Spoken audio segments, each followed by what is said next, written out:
Hey friends, welcome back. Today we have keto-friendly fish and chips. So we're going to make our own batter for some fresh cod. We're going to make some homemade french fries that are keto-friendly and homemade tartar sauce. Guys, when I tell you I'm not a fishy person, it's never been my thing, but there was no leftovers after this. This was probably my favorite meal we've came up with so far. So if you're interested in seeing what we came up with, please stay tuned. Okay, so my friends, so we are starting on our chips for our fish and chips. So what we're going to use as our chips is going to be JICAMA. I've used this before, but I'm going to cook it a different way. So this is my research, and yeah, so this is basically what a JICAMA looks like. I don't know. You can find it by the potatoes, and you can use this for plenty of things. Traditionally, like Hispanics, we put it in like fruit cups, and we serve with a little bit of lime and tahini. But this is a great alternative for a potato, for keto, as far as like French fries and stuff like that. So how we're going to do it is I'm just gonna go ahead. Obviously, I've never been to London, okay? And we are going to try our hand at fish and chips. Since this is the beginning of Lent, if you follow it or not, or maybe you're just, you know, don't eat meat and you wanted like a good option, or maybe you just like fish and chips. Maybe you're from the UK and this is your thing. If so, hey, how you doing? I wanted to make something for, you know, everyone. So we don't eat meat during Lent on Ash Wednesdays, Good Fridays, and then Fridays in general. Sometimes I do allow for some chicken. It really depends. Just because, you know, we make sure there's like no red meat. So anyways, we're going to do these JICAMA, and we're gonna do JICAMA fries. So what I'm doing is I'm just kind of going around the edges and taking the skin off. The skin's super thick. I used to leave it on, but it really doesn't, you really can't eat it, honestly, and it's not good for you. It's actually like got poison in it.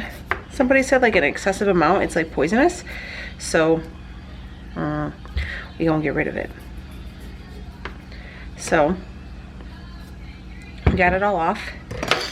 We're just gonna go through and we're going to chop it up. If you have like a, what are those called? Mandolin slicers, that would be cool. I just have a pot right here, and I'm just going to toss them in.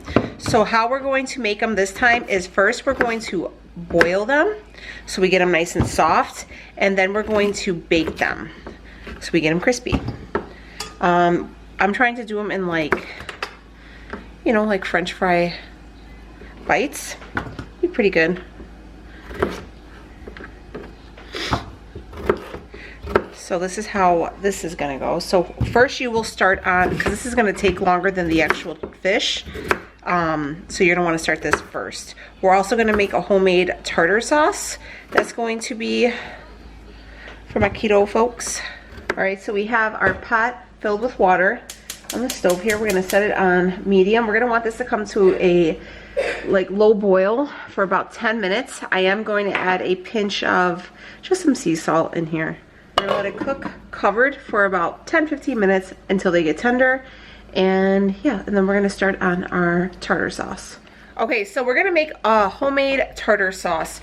So if you like had cleaner mayonnaise, you know, I know people have, you know, a opinion about Hellmann's, you can use that. I have the avocado one, like the real expensive one, and I'm not a fan. I just feel like nothing beats Hellmann's. But if you have one that you can make, or, you know, a different brand, go for it. We're gonna take a half a cup of it, and we're gonna go ahead and okay, right here you'll see I have about 3 tablespoons of diced up. These are the dill pickles. What are they called? The ones that come, the snap pickles that come in the bag. So this is 3 tablespoons. I just cut them up so we can throw in here. You can also do like dill relish if you have that, but I have these on hand, so that's what we used. I'm gonna toss that in there. We're going to use some fresh, or that's not fresh dill, this is just the dry dill weed. We're gonna take 1.5 tablespoons of, I'm sorry, we're gonna take 1.5 teaspoons of the dill weed right here. Right here, 1.5 teaspoons. We're gonna take some lemon juice. We are going to use 1 tablespoon of lemon juice. We're going to take some mustard. This is just some yellow mustard. You can have whatever. We're going to take 1 teaspoon of mustard. We're going to take some onion powder, a 1/2 teaspoon of onion powder. Sorry, my kids are getting over being sick if you could hear them. And then we are going to take 1 clove of garlic, and I'm going to throw it in the mincer. And we're going to take, this is some salt, some sea salt, just give it a little bit of a sprinkle. And we're gonna take a couple rounded up bits of black pepper. And we're just gonna mix that up. All right, so you guys can see, I am gonna throw this in the fridge while everything else is cooking. All right, so you can see our pickles, the dill, all this stuff here. I'm just gonna,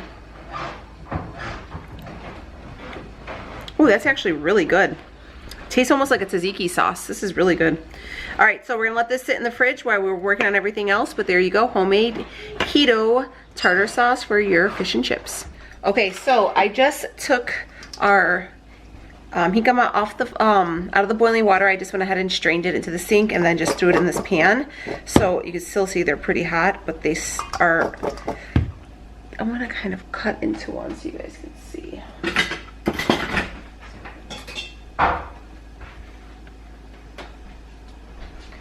So it's still like has a little bit of a bite to it, but not too much. So you just kind of slide your knife through. But don't forget, they are going to cook for about another ½ an hour in the oven, okay?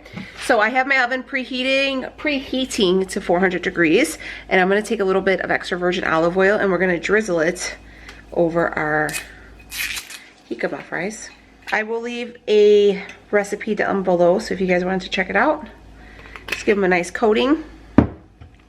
I'm gonna take some fresh cracked pepper, okay? And then I'm going to take some garlic salt. You can season these however you like. I just want to put this away.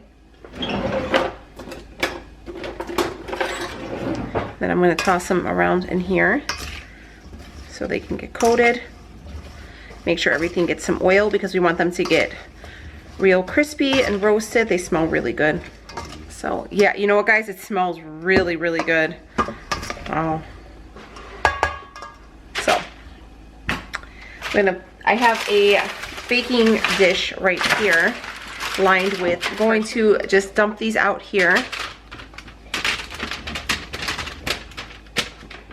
Okay. We're gonna give them another little hit of garlic salt so they get nice and seasoned. Some more of the fresh black pepper. I don't know if you guys have a smash burger by you, but I was just thinking of them by the way these are cut, these fries. And I tried them one time a long time ago and they were really good. I really liked their fries. And what they had on there was some parsley. Leo doesn't think parsley tastes like anything. He thinks it's like a waste of a spice, but I dig it. So I've been really enjoying it lately, so I'm gonna throw a little bit of that on there. So here are our French fries, our jicama fries. I'm gonna throw these in the oven at 400 degrees for about 30 minutes. Probably about halfway through, I will flip them and we will check on them. But we wanna get them real nice and crispy, brown and roasted, okay? But they smell really good, and we already took away that initial bite that they have. So they should be, you know, not mushy. They should have still a little bit of a firmness to them, but not like a rawness that sometimes happens when you cook with these. So, all right, into the oven and we will check on them in a minute. Okay, so we're going to start on our batter. You guys have seen me use this batter. This is gonna be the 3rd time now, so I'm not gonna go through and like ingredients one by one. But basically what I have here are 4 eggs separated. So this is just as much as the white as I can get. You can see some yellow got in there, but it's all good. And then I have the yolks. We are going to use, we're gonna whip these up until they become like peaks. And then we're gonna drop 2 tablespoons of this oat fiber in there to make it a little thicker, along with a teaspoon of salt. And then once we get it all whipped up, we will slowly start incorporating the yolks. I will leave this recipe link down below. Guys, this batter is unbelievable. You guys are about to be shook. So yeah, I'm gonna get this ready and then we'll be back. All right, so you can see it's kind of firmed up. Now we are going to take, wrong one. We are going to take our oat fiber. We're gonna do 2 tablespoons of that.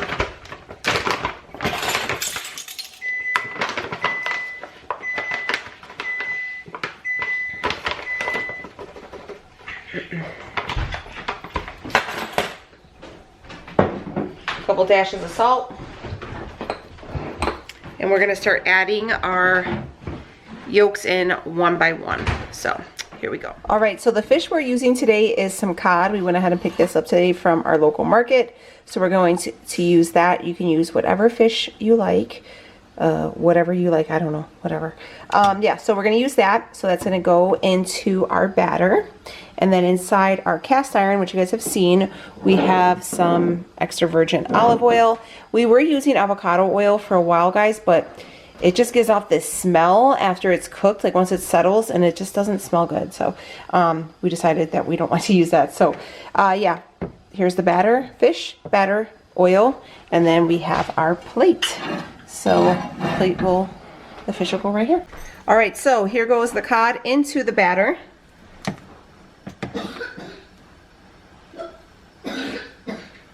Hey, Sophie, go ahead and go into your room, babe.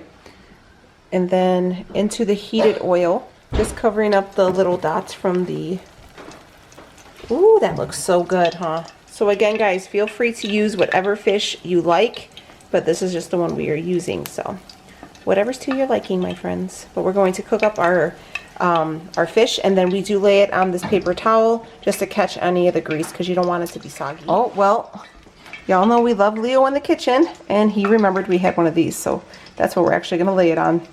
Good idea. And usually about 2 to 3 minutes on each side, you should be able to kind of pick up your, whatever you're frying, and kind of peek and see what the dough looks on the other side, or the coat, the breading batter. The batter. Ooh, there you go. Kind of messy, but pretty good, right? Mm-hmm. Pretty good. So again, you're just taking the, this would focus, the cod. These, you just be careful with the thicker pieces, guys.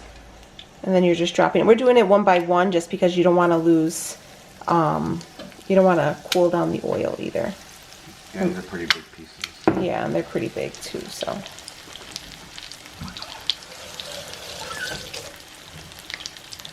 So we were thinking along the lines of like a beer battered fish, you know. We could have done some beer in there. Yeah, we probably could have, but we're still kind of learning. But yeah, I just thought this was gonna be something fun. I know, like I said, Lent is coming, and I know this is like a big favorite for a lot of people. And you know, maybe some people just don't want to eat like red meat, or I don't necessarily know if you're like vegetarian if you eat fish. So I don't know. But here's an option for people who just wanted to go like meatless, I guess.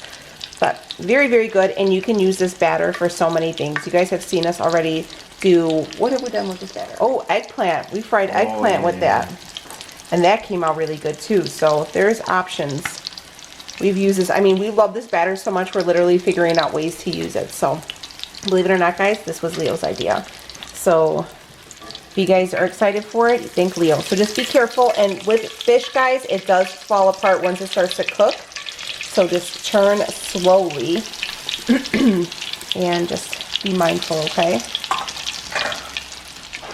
All right, my friends, here are our, I hate when I start off like that. Here are the JICAMA fries. So you can see they don't, sometimes if you're gonna make these for a lot of people, you kind of have to make a bunch of them, because first off, you're gonna like boil them, and then they're gonna lose some weight too, you know, some of the water. And then when you cook them, they're gonna shrink too. So a little bit, like, you need kind of a lot, because, you know, they're not much. But look at how, let me see if I can get you close. You can see, like, nice and crispy. They're looking so good. So very good. So I'm gonna go ahead and plate up our meal for our fish and chips, and I'll be right back. And here we go. Here is our keto fish and chips. So we have our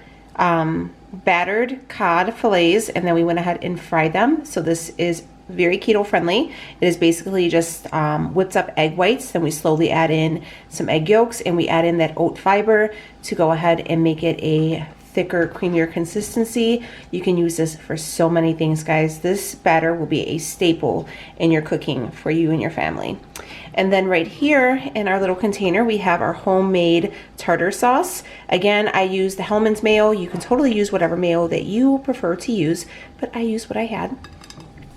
And then for our chips, these are the JICAMA chips. This time we did it a little bit different, and we went ahead and boiled them for about 10 minutes.